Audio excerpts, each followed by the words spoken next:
Hello student, मैं जय प्रजापति आज आपके लिए लेके आया हूँ क्लास 10th फिजिक्स, जिसमें हम सबसे पहले विज्ञान के बारे में समझने का प्रयास करेंगे बिल्कुल बेसिक से। और इसके बाद जो फिजिक्स का अपना चैप्टर है प्रकाश का परावर्तन एवं अपवर्तन, इसके बारे में समझेंगे और थोड़ा सा सिलेबस के बारे में भी देख लेते हैं। बिल्कुल बेसिक से स्टार्ट करने वाले हैं, सीधा सीधा मैं आपको अगर बताने का प्रयास करूँ जिससे आपकी चीज़ें भी क्लियर हो जाएंगी और आपको ये भी पता चल जाएगा कि कितने चैप्टर हैं और कौन कौन से चैप्टर में हमें क्या क्या पढ़ना है। तो आई होप आपको चीज़ें समझ में आ रही होंगी। तो देखते हैं। तो सबसे पहले अगर विज्ञान की बात कर ली जाए, जिसको हम क्या बोलते हैं, साइंस। तो अब जो यहाँ पे विज्ञान है, विज्ञान दो शब्दों से मिलके बना है। विज्ञान कितने शब्दों से मिलके बना है? दो शब्दों से। अगर मैं आपसे कहूँ कौन कौन से दो शब्द, तो आप क्या बोलेंगे? बी प्लस ज्ञान। अब जहाँ पे ये जो बी है, बी का अर्थ क्या होता है और ज्ञान का अर्थ क्या होता है? तो अगर बी की बात की जाए तो बी का अर्थ होता है विशिष्ट। बी की अगर बात की जाए तो बी का अर्थ क्या हो रहा है? विशिष्ट। और यहाँ अगर ज्ञान की बात की जाए तो किसी चीज़ को जानना, किसी चीज़ के बारे में इन्फॉर्मेशन को जुटाना, ये सारी चीज़ें। तो अगर मैं विज्ञान की बात करूँ तो बी प्लस ज्ञान अर्थात विशिष्ट ज्ञान या विशिष्ट जानना। तो किसी चीज़ के बारे में विशिष्ट जानकारी जुटाना हमारा क्या कहलाता है? विज्ञान कहलाता है। ध्यान समझिए, किसी भी चीज़ के बारे में, किसी वस्तु के बारे में विशिष्ट जानकारी को हम जुटा रहे हैं, एकत्रित कर पा रहे हैं, तो वह हमारा क्या कहलाएगा? विज्ञान। जब ये सारी चीज़ें आपको समझ में आएंगी तो विज्ञान भी आसानी से समझ में आ जाएगा। तो इतना तो क्लियर है कि विज्ञान किसे कहते हैं और यही हमें पढ़ना है। इसी में हमें फिजिक्स को देखना है, केमिस्ट्री को देखना है, बायोलॉजी अर्थात भौतिक विज्ञान, रसायन विज्ञान और जीव विज्ञान के बारे में देखने का प्रयास करना है, जिससे होगा क्या, चीज़ें आपको समझ में आएंगी। अब विज्ञान को अगर आपके सिलेबस के अकॉर्डिंग देखा जाए तो उसको कितने भागों में बांट दिया गया है? 3 भागों में बांट दिया गया है, जिसमें सबसे पहले आपका क्या आता है? भौतिक, या फिर अपन लोग बोल सकते हैं कि भौतिकी। दूसरा आपका आएगा रसायन और तीसरा आपका आएगा जीव। अर्थात भौतिकी मतलब भौतिक विज्ञान के बारे में देखेंगे अपन लोग, या फिर सीधा आप कह सकते हैं कि भौतिक विज्ञान। दूसरे में आप रसायन विज्ञान के बारे में देखेंगे और तीसरे में आप क्या देखेंगे? जीव विज्ञान के बारे में देखेंगे। तो सबसे पहले हम भौतिक जो है अपना अर्थात भौतिकी है, इसके चैप्टर्स के बारे में देखेंगे। कौन कौन से चैप्टर्स हैं 2024-25 के सिलेबस के अनुसार, जो यूपीएमएसपी के द्वारा निर्धारित किए गए, अर्थात उत्तर प्रदेश माध्यमिक शिक्षा परिषद। तो जिसमें आप सबसे पहले मैं भौतिकी की बात करूँ तो जो पहला आपका चैप्टर है वो रहेगा आपका प्रकाश का परावर्तन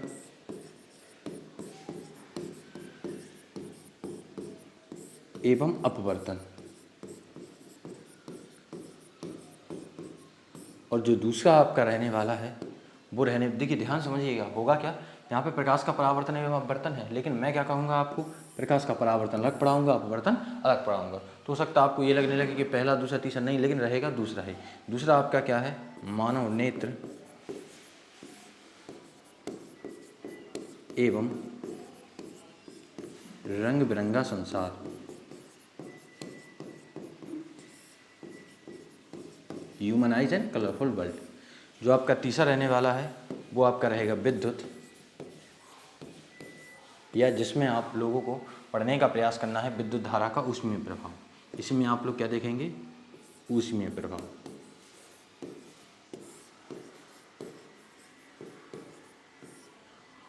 और जो आपका चौथा रहने वाला है वो आपका रहेगा चुंबक, या फिर इसको चुंबक ना कह के आपको क्या कहना है? विद्युत धारा का चुंबकीय प्रभाव।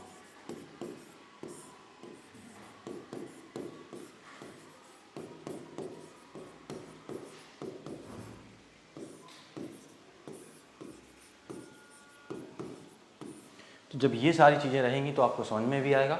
और ये सिर्फ आपको मात्र 4 चैप्टर देखने हैं आपकी भौतिकी में, अर्थात आपके भौतिक विज्ञान में, जिसमें सबसे पहले मैंने आपको लिखा है प्रकाश का परावर्तन एवं अपवर्तन, और जो दूसरा है आपका मानव नेत्र एवं रंग बिरंगा संसार। अब जब आपको ये सारी चीज़ें क्लियर हो जाएंगी कि मानव नेत्र एवं रंग बिरंगा संसार है, और जो आपका तीसरा रहने वाला है वो है कि विद्युत धारा का ऊष्मीय प्रभाव, समझिएगा, और जो चौथा आपका रहने वाला है वो विद्युत धारा का चुंबकीय प्रभाव। जब ये 4 चैप्टर आप पढ़ लेंगे तो आपकी भौतिकी कंप्लीट हो जाएगी। और आपको मैं बता दूं कि इतने अच्छे से आने लगेगी आपकी फिजिक्स कि आप कहेंगे कि हाँ, मज़ा आ गया इसको पढ़ने के बाद।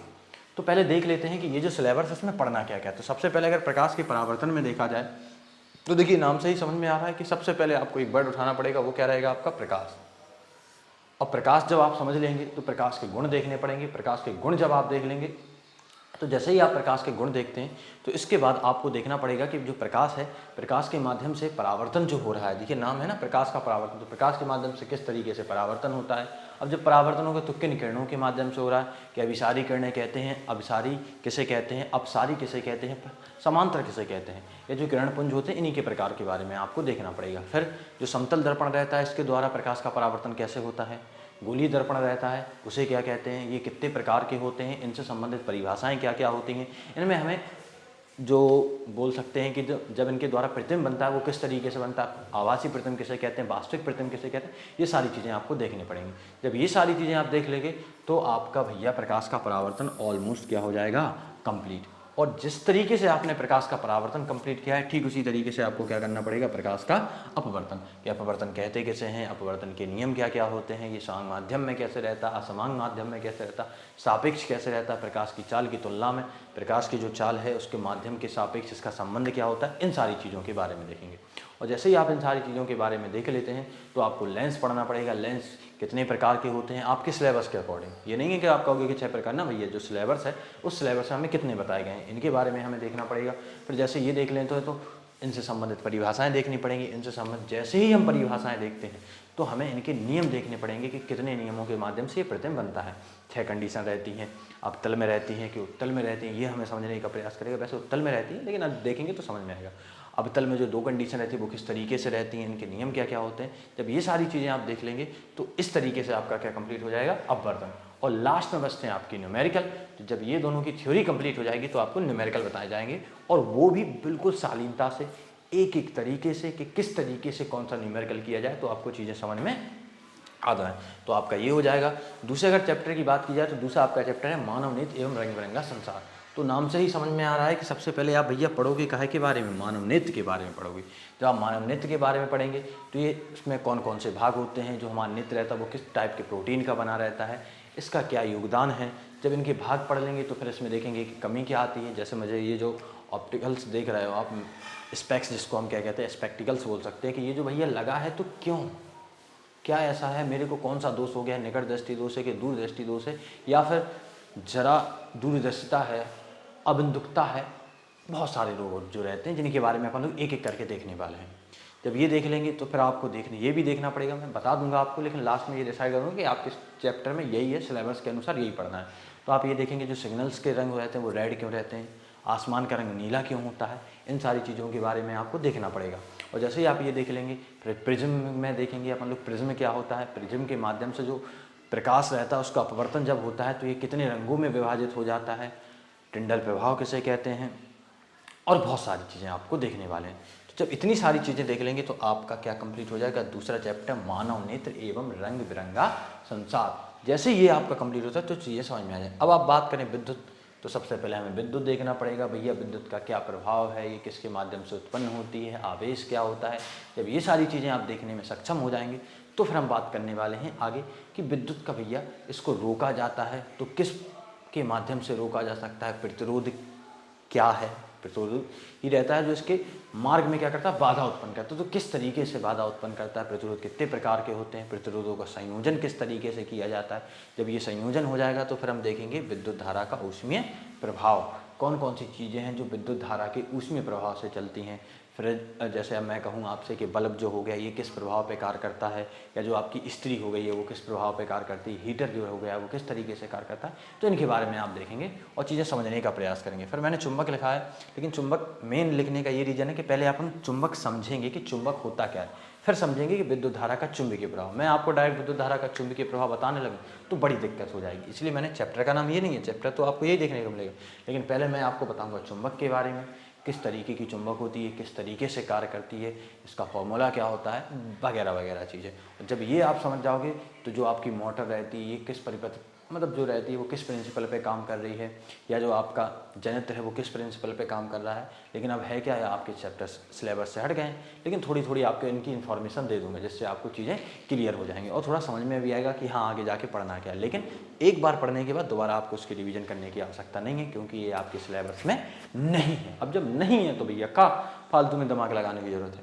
तो आई होप आपको समझ में आ गया होगा कि 2024-25 में जो यूपीएमएसपी के माध्यम से 2024-25 में किसके माध्यम से, UPMSP के माध्यम से जो सिलेबस डिसाइड किया गया वो इतना ही है। तो इतना ही हमें पढ़ना है। लगभग 2-3 महीने में आपका ये सिलेबस कंप्लीट हो जाएगा फिजिक्स का, और आपको एक एक चीज़ आने भी लगेगी। सिलेबस खत्म करने का मात्र उद्देश्य ये नहीं है कि सिर्फ आपको सिलेबस ही आ रहा, पता चल रहा है कि सिलेबस तो खत्म हो गया लेकिन चीज़ें नहीं आई, तो ऐसा नहीं रहेगा। आपको एक एक चीज़ आएगी और आप उस चीज़ को समझ पाएंगे कि एक्चुअल में हो क्या रहा है। तो कोई दिक्कत है तो बताइएगा और चीज़ें समझने का प्रयास कीजिएगा। तो अगर आपको ये नोट करना है कि कौन कौन से चैप्टर हैं, कैसा क्या बांटा गया है, और मेरे हिसाब से आप इतना नोट कर लीजिए, यही आपके लिए बहुत रहने वाला है। बाकी ये आपको बुक में मिल जाएगा, तो जल्दी से इसका स्क्रीनशॉट लीजिए या फिर कुछ कीजिए, तो फिर आगे बढ़ने का प्रयास करते हैं। तो जो आपका पहला चैप्टर है, यहाँ पे आप देखेंगे कि जो पहला चैप्टर है वो आपका क्या है, रिफ्लेक्शन ऑफ लाइट, अर्थात प्रकाश का परावर्तन, जिसको हम क्या बोलेंगे, रिफ्लेक्शन ऑफ लाइट।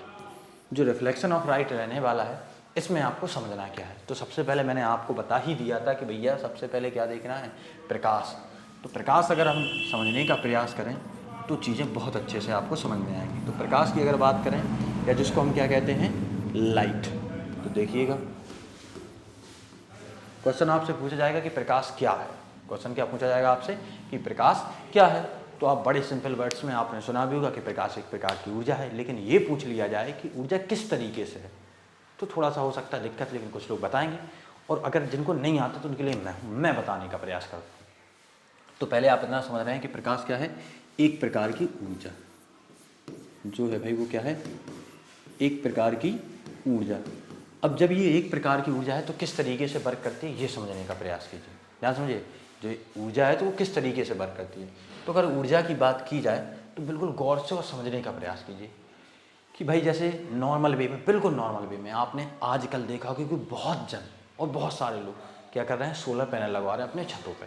अब जो सोलर पैनल होते हैं उनके पास एनर्जी आई कहाँ से, क्वेश्चन ये आता है, क्योंकि वो एनर्जी बैटरी में कंजर्व करते हैं, और उस बैटरी का उपयोग हम अपने घरों में जितने भी लाइट के उपकरण रहते हैं, विद्युत के उपकरण रहते हैं, उनको सुचारू रूप से चलाने में करते हैं। लेकिन समस्या आई कि भैया उनके पास एनर्जी आई कहाँ से, तो आप कहोगे सूरज से या सूर्य से। तो वो किस तरीके से आई है, तो सूरज से निकलती हैं या सूर्य से निकलती हैं सूर्य की किरणें, और उन किरणों के पास होती है ऊर्जा, और वही ऊर्जा किनके पास आई है, सोलर पैनल के पास, और उस सोलर पैनल से हम दैनिक जीवन में उपयोग कर रहे हैं। तो आप ये समझ पा रहे हो कि भैया प्रकाश एक प्रकार की ऊर्जा है, किस तरीके से है। आई होप ये भी समझ में आ गया होगा कि जो ऊर्जा है वो किस तरीके से है। तो प्रकाश एक प्रकार की ऊर्जा है। अब कहेंगे कि क्या इतने डेफिनेशन आप लिखेंगे या कोई पूछता है तो इतने में सेटिस्फाइड हो जाएगा, तो क्वेश्चन तो रहेगा नहीं। जवाब आपका यही रहने वाला है ना कि क्वेश्चन अगर आपसे ये पूछा गया कि सेटिस्फाइड हो, आप कहोगे नहीं, तो बड़ी दिक्कत है। तो थोड़ा इसको लेंदी किया जाए और अच्छा किया जाए।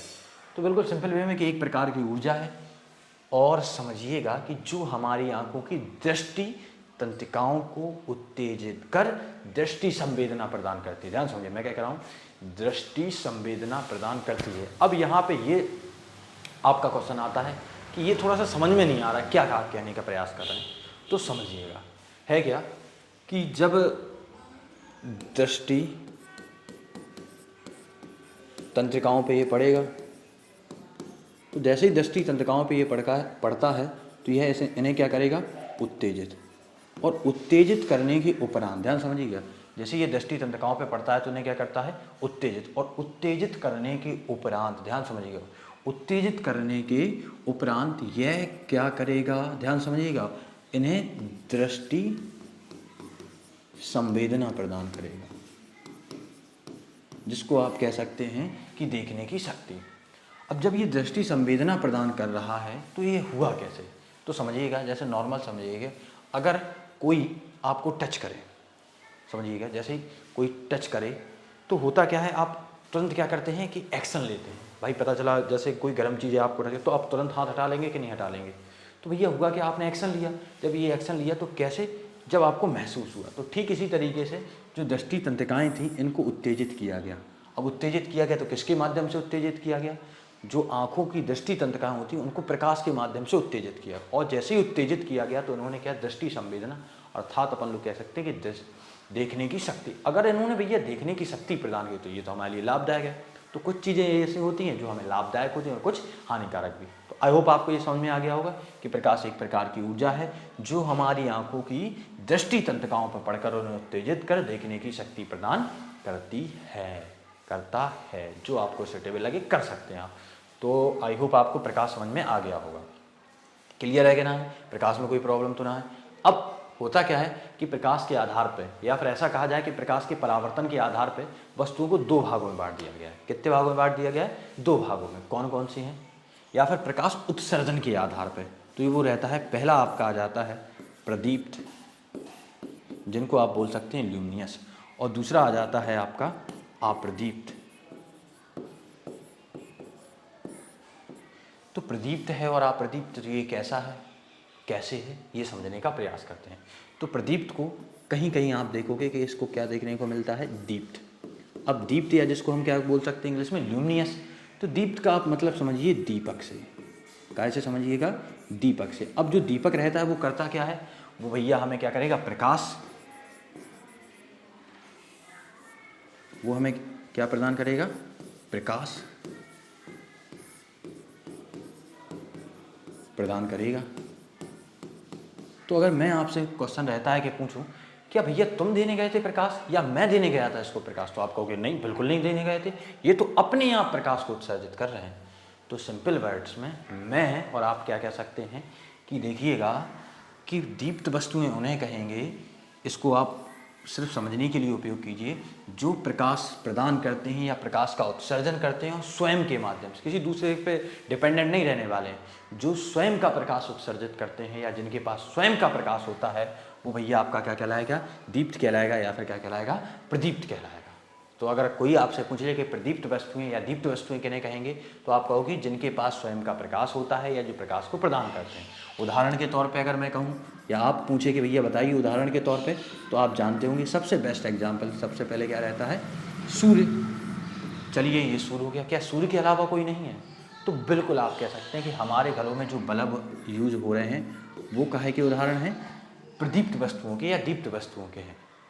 तो क्या और नहीं है? तो बिल्कुल आप कैंडल बोल सकते हो, जिसको अपन लोग मोमबत्ती कह रहे हैं। तो बहुत सारी चीज़ें जो आप लिखना चाहो लिख सकते हो, लेकिन आई होप इन उदाहरण के माध्यम से और जो अपने डेफिनेशन समझिए वो समझ में आ गई। अगर आपको डेफिनेशन समझ में आ रही है तो उदाहरण मेरे हिसाब से ज़्यादा आपको लगेगा नहीं दिक्कत आपको याद करने में। भाई आप समझोगे और तुरंत अपने मन से एक उदाहरण बना लोगे। इसका जस्ट उल्टा ये है अप्रदीप्त, क्योंकि अगर इसका संधि विच्छेद किया जाए तो आ धन प्रदीप्त, जहाँ प्रदीप्त का अर्थ होता है प्रकाश उत्पन्न करने वाला, मतलब कोई ऐसा होना चाहिए जो प्रकाश उत्पन्न करे कि नहीं मतलब अप्रदीप्त का मतलब जब इन दोनों को अपन लोग मिक्स करके समझने का प्रयास करेंगे तो समझ में आएगा कि कोई ऐसी वस्तु जो प्रकाश को उत्सर्जित ना करे, अर्थात जिनके पास स्वयं का प्रकाश ना हो। अब जिनके पास स्वयं का प्रकाश ना है वो क्या कहलाएंगी? अप्रदीप्त। तो अगर मैं आपसे इनके उदाहरण पूछने का प्रयास करूं कि भैया बताइए इनके उदाहरण क्या होंगे, तो आप बिल्कुल सिंपल मैं क्या बात कहोगे कि जैसे सूर्य हो गया था यहाँ पे। अब सूर्य का जस्ट अपोजिट समझने का प्रयास कीजिए, या फिर ऐसा कहिए, एक सेकंड रुकिए, जैसे मनुष्य है सबसे पहले देखा जाएगा तो मनुष्य स्वयं का प्रकाश तो उत्सर्जित करता नहीं है। अब आप कहोगे कैसे नहीं करता है?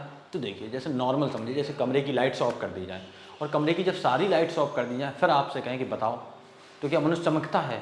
नहीं चमकता। मनुष्य भी नहीं दिखाई देता और बाकी सारी चीज़ें नहीं दिखाई दे रही, अर्थात इसके पास स्वयं का प्रकाश नहीं है। जब इसके पास स्वयं का प्रकाश नहीं है तो हम बोल सकते हैं कि भैया जो अप्रदीप्त वस्तु है इसका एक बढ़िया सा उदाहरण क्या है? मनुष्य। बाकी फिर जो आप पेन है या जिस पेन से मैं लिख रहा हूँ ये वाला पेन, ये सारी चीज़ें, या जो कैमरा है, ये सारे है, ये क्या करते हैं? स्वयं प्रकाश को उत्सर्जित नहीं करते। लेकिन इसमें जो लगने वाली एलईडी रहेगी वो क्या करेगी? स्वयं प्रकाश को उत्सर्जित करेगी। और जब एलईडी जो प्रकाश को उत्सर्जित कर रही है तो भाई ये अप्रदीप्त का उदाहरण ना हो कि ये किसका उदाहरण हो जाएगी? प्रदीप्त का। तो आई होप आपको चीज़ें क्लियर हो गई होंगी।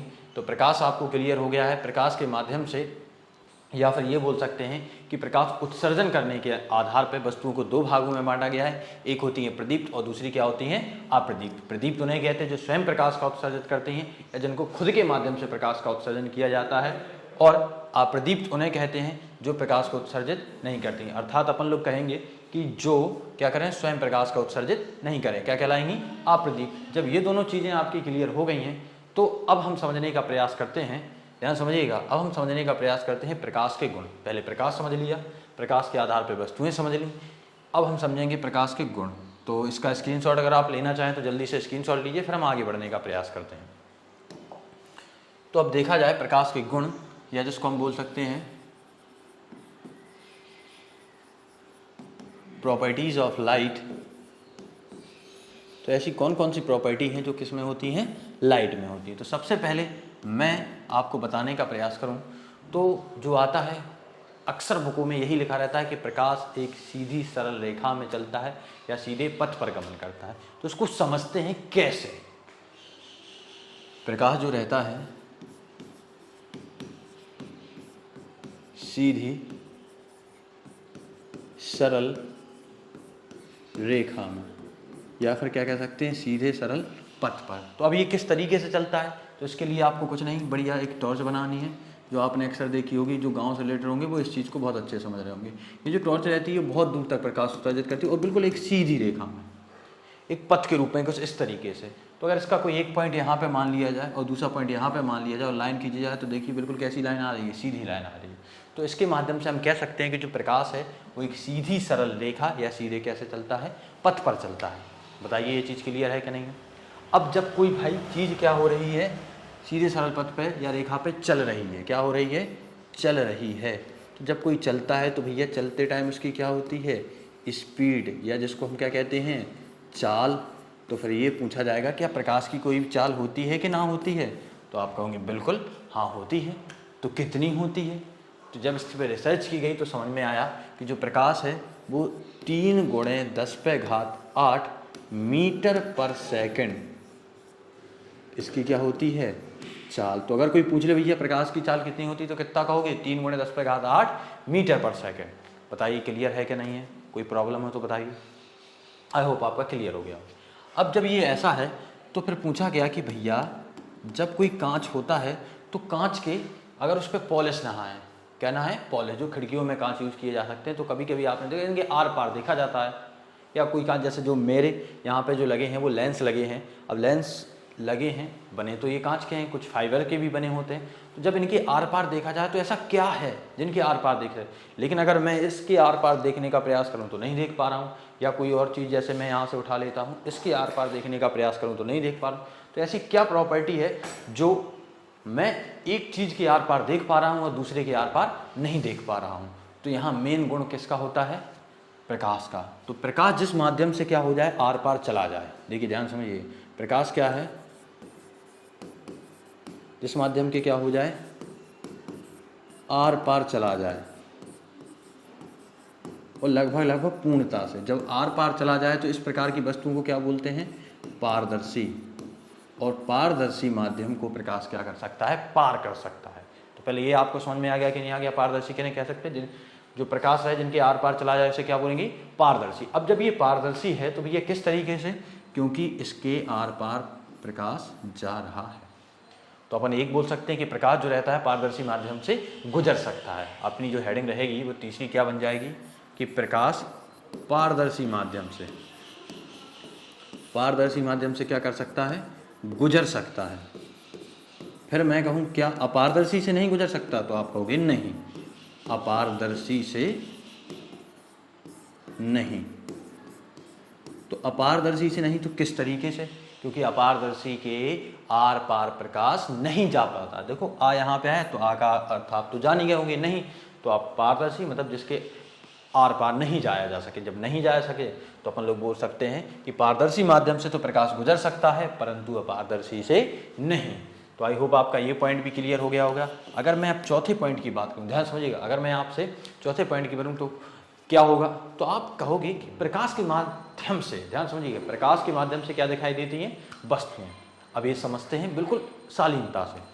जैसे लाइट जल रही है, अभी मैं इस लाइट को ऑफ कर दूं, सबको ऑफ कर दूं, तो आप मेरे को नहीं देख पाओगे, लेकिन जैसे लाइट ऑन होती तो आप मेरे को देख पा रहे हो। मतलब लाइट में ऐसा क्या है, लाइट अर्थात प्रकाश, तो ये किसको उत्सर्जित कर रही हैं, प्रकाश को। तो प्रकाश उत्सर्जन के माध्यम से मैं दिख रहा हूँ, तो यही तो मैं कह रहा हूँ कि प्रकाश के माध्यम से क्या दिखाई देती हैं, वस्तुएं। अब आप कहोगे नहीं, आप काहे को देख रहे हैं, कि दिख रहा है?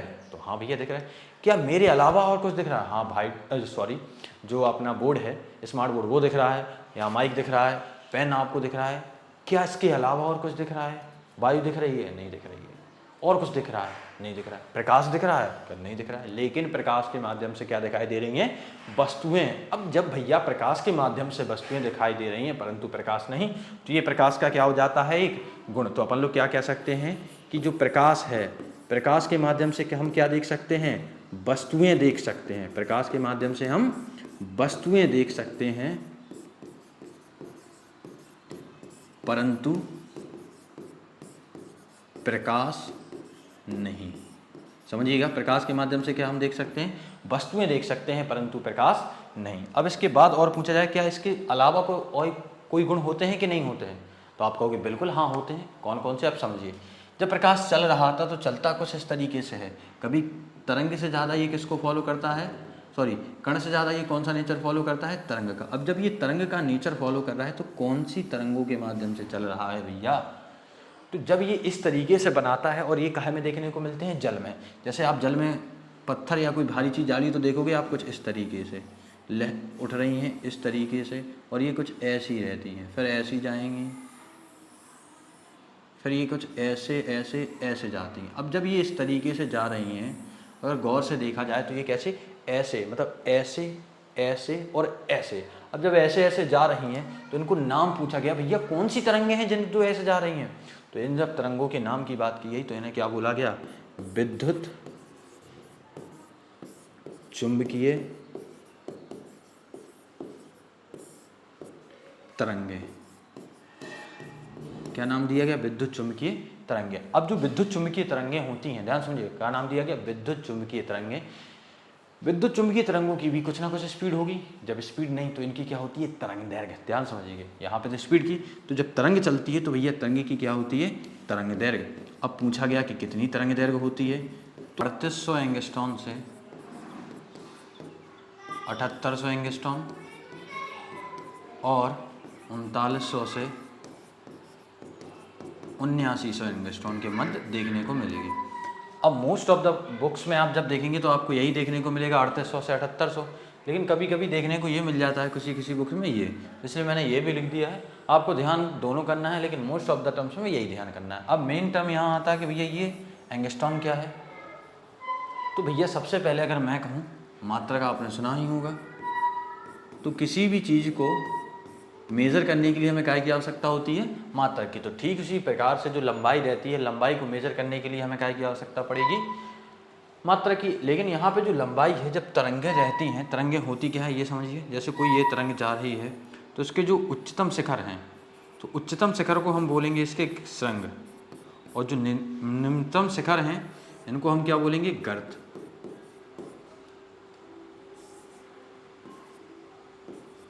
गर्त।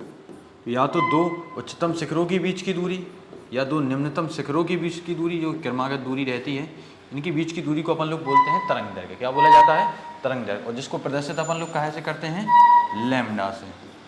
कहाँ से प्रदर्शित करते हैं? लैम्डा से। अब जब इसको लैम्डा से प्रदर्शित कर रहे हैं, तरंग दैर्घ्य है भैया 3800 से 7800 ये, तो मेन यहाँ पे जो अगर मैं कहूँ एंगस्ट्रॉन क्या है?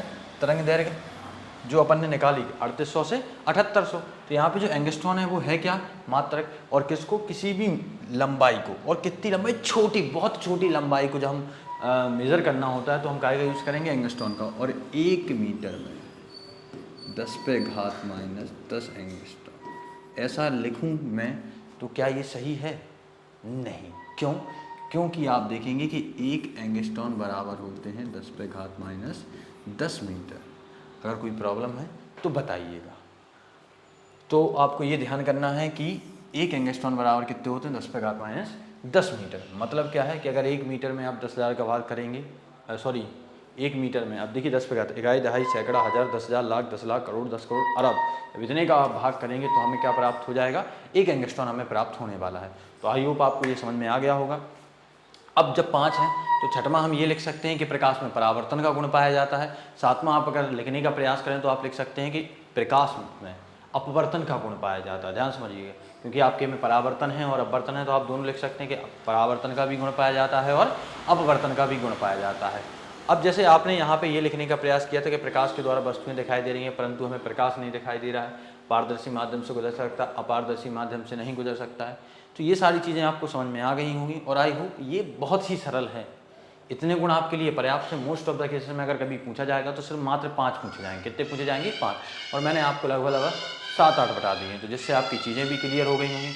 अगर ये क्लियर है और कोई समस्या है तो आप कमेंट सेक्शन में बता सकते हैं। क्लियर होने के बावजूद भी समस्या है, ये तो नहीं होना चाहिए और मेरे हिसाब से हो भी नहीं। लेकिन अगर फिर भी कोई समस्या लगता है कि एक आध पॉइंट में के साथ में से एक आध दो में, तो आप कमेंट सेक्शन में बताइए, मैं उसको दोबारा समझाने का प्रयास करता हूँ। तो जब ये यहाँ तक क्लियर हो गया है, कोई दिक्कत नहीं हो रही है और सारी चीज़ें अच्छी हैं, तो चैनल को सब्सक्राइब कीजिए, ज़्यादा से ज़्यादा शेयर कीजिए और वीडियो को लाइक कीजिए। तब तक बने रहिए हमारे चैनल पे। All the very best.